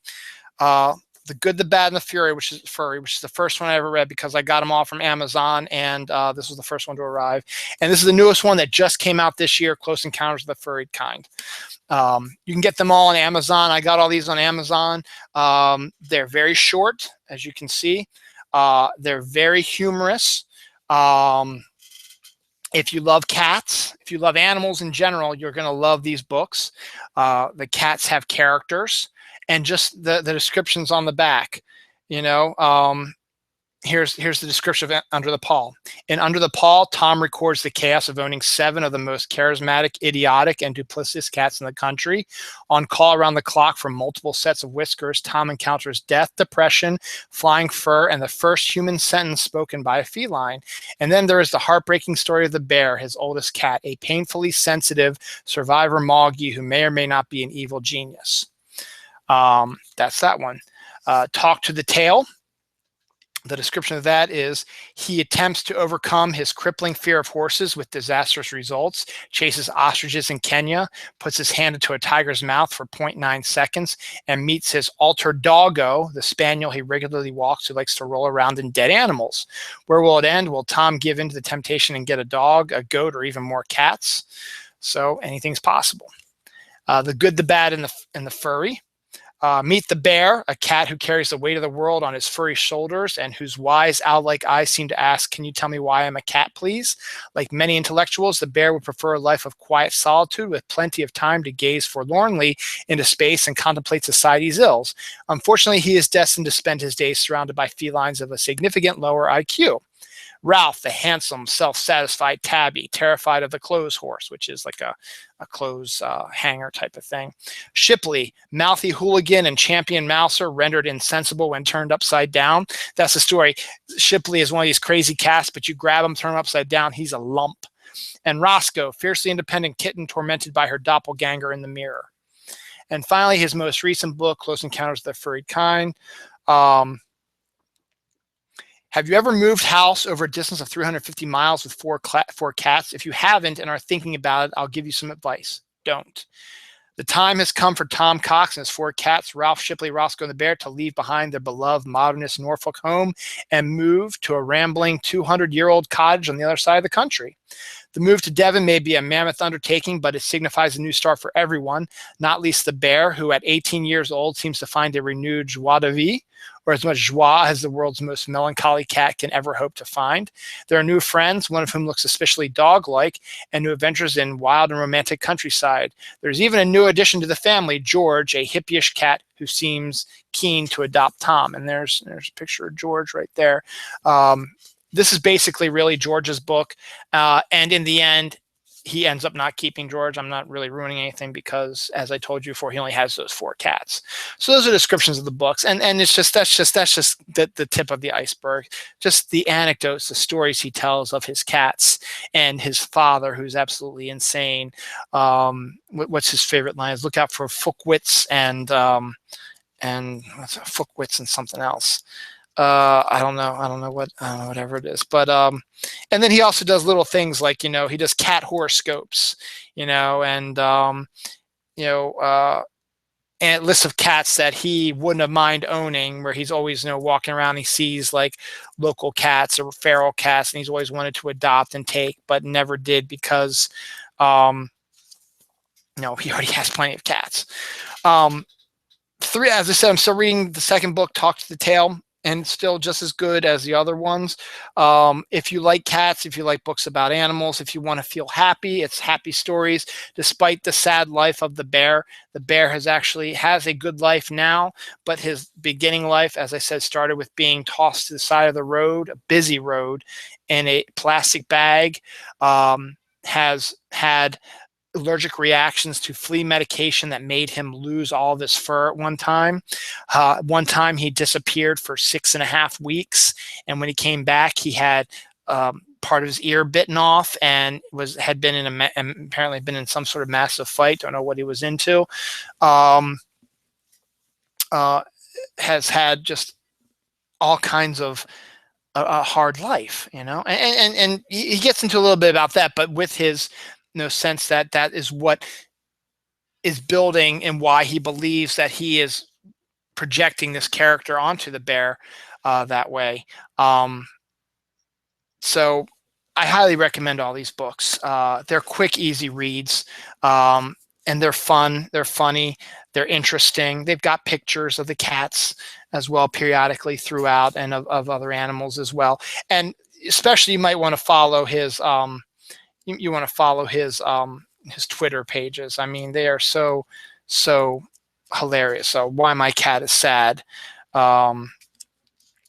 Here's actually a couple that he actually puts in the book. My cat is sad because he never got on the property ladder when he was younger and thinks it might now be too late. See, it's a picture of all the cats on the stairs.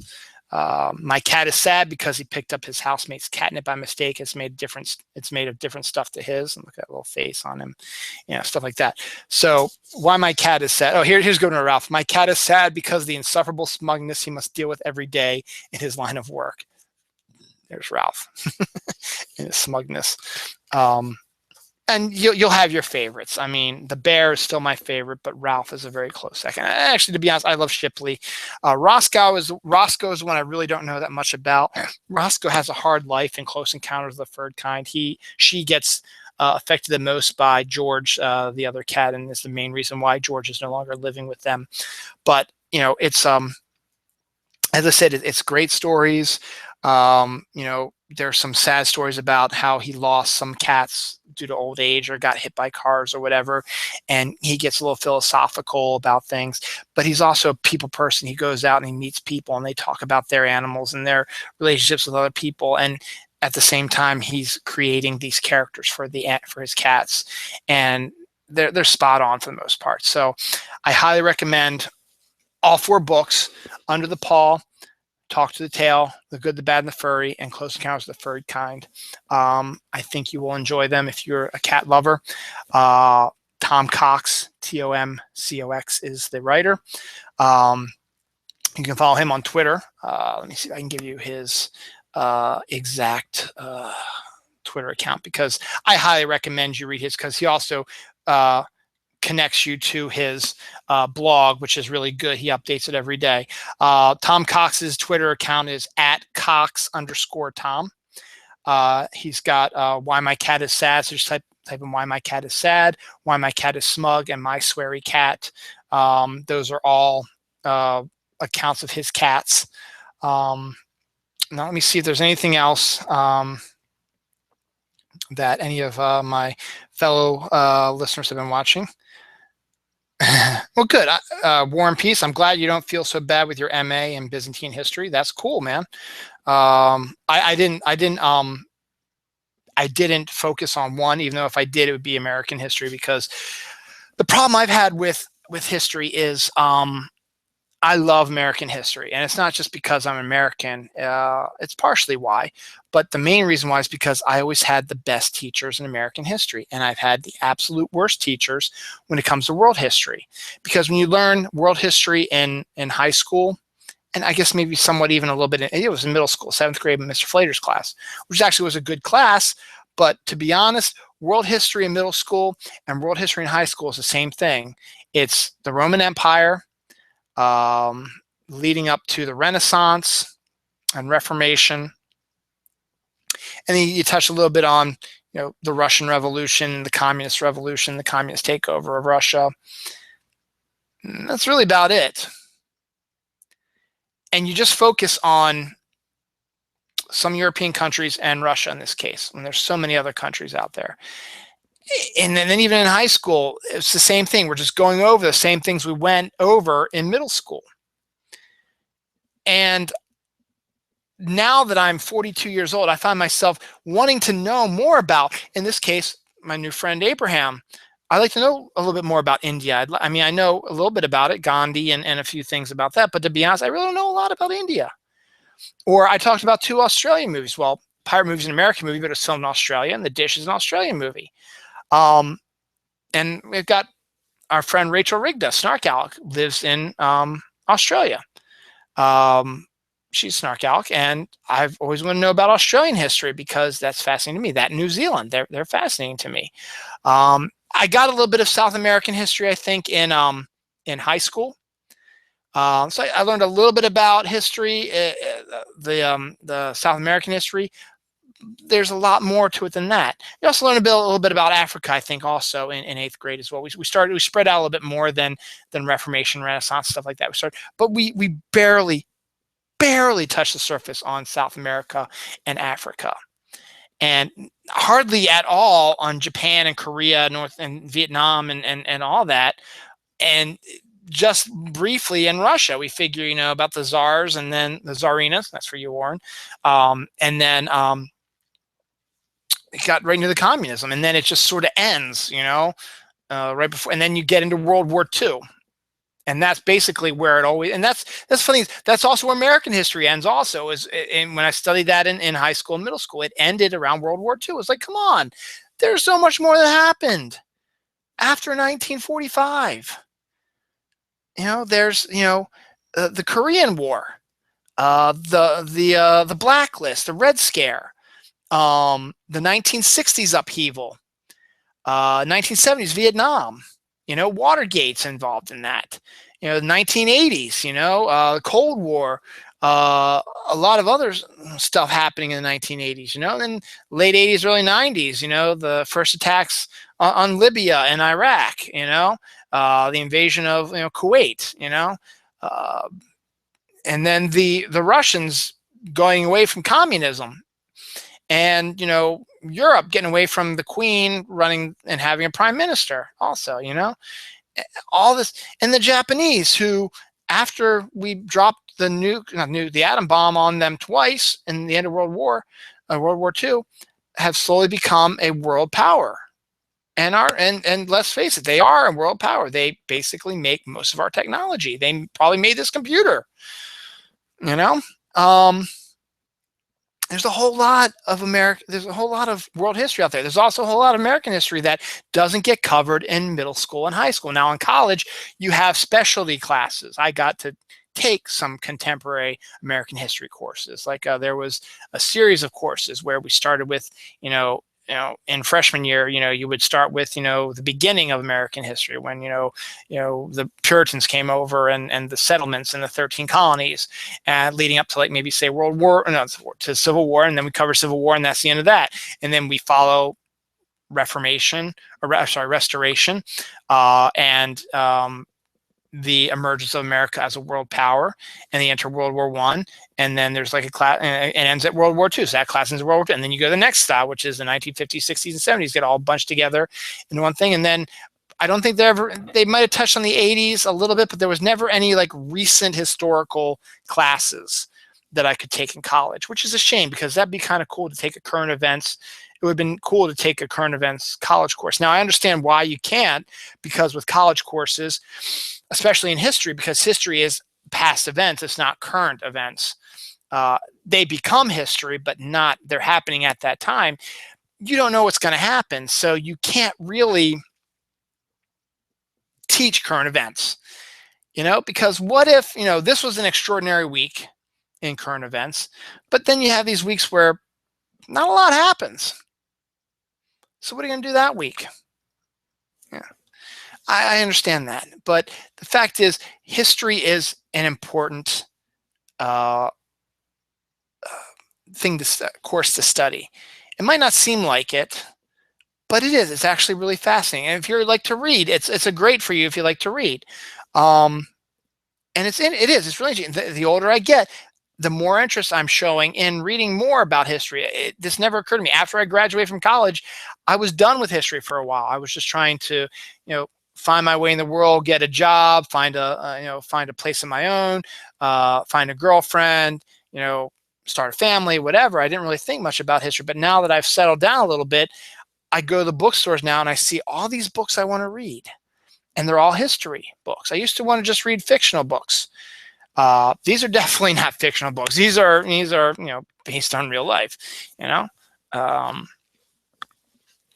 and there's a book upstairs that I've been wanting to read for like 2 years now. It's called One Summer. It's like the extraordinary summer of like 1928 or 1929, where all this stuff happened, not just in America, but all over the world. And it takes just a lot of the big events that happen in that summer 1928 that led to major historical events down the line.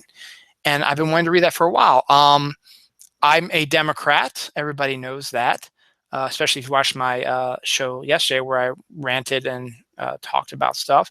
But I want to learn about everything. So I have a book about Ronald Reagan and Tip O'Neill I want to read. I have a biography of George Herbert Walker Bush, which I'm fascinated to read because, he was a guy who was the only survivor of a massive massacre.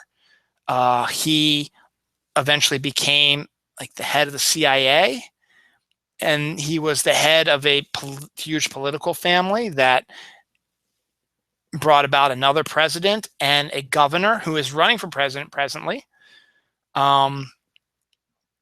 And, you don't really know a lot about him.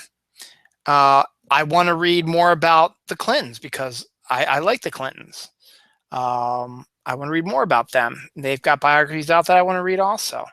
And then there's also other books. There's stuff from, I want to read more about, Truman or Eisenhower.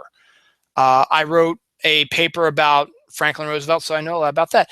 Teddy Roosevelt, a couple years ago, I got the 3-part biography of Teddy Roosevelt.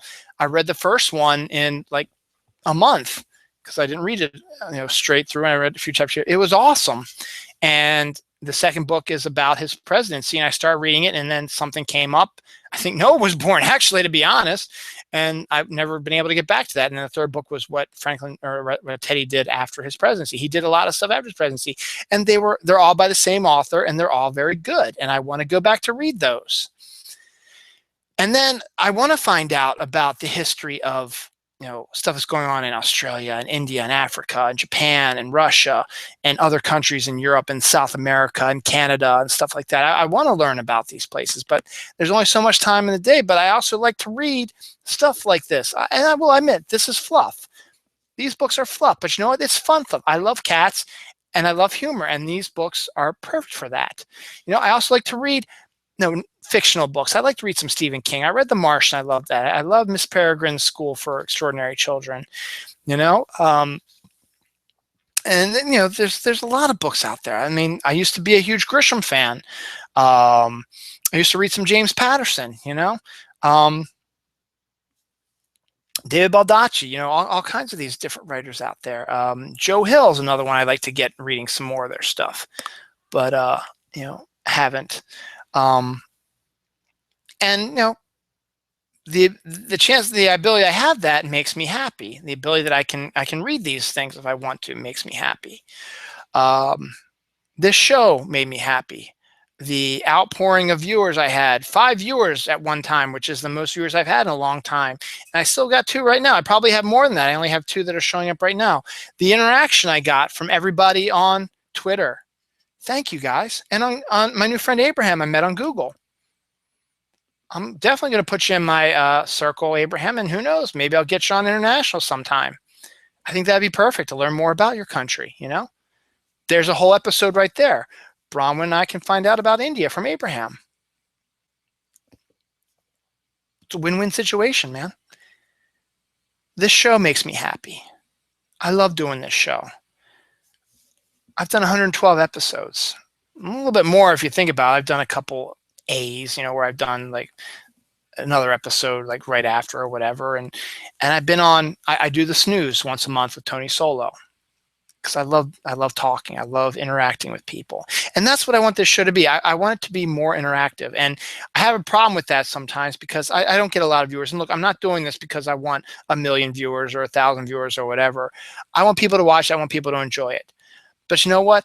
I'm not going to stress if one of my episodes only gets 5 views. And believe me, that happens a lot more often.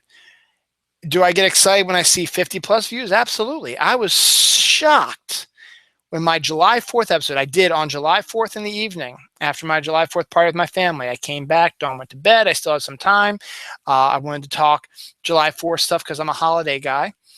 I stayed awake because whenever I do this show, I have to stay awake for a little while afterwards to just get from my high, I guess, if you call it, and wait for it to download. And then eventually, an hour or so later, I check on the download, and I checked the download. It already had 100 plus views. I was like, whoa, what the hell happened there? That's awesome. And I still have no idea how that happened because I've never gotten that high before. But no, I don't think I ever have gotten that high before. And once again, not that I'm trying to. I'm doing the show because I want to do the show. It makes me happy. And I hope it makes you guys happy. I know my comic show might not be the most viewed one of all my shows right now because, MJ and I, we talk about, it's a very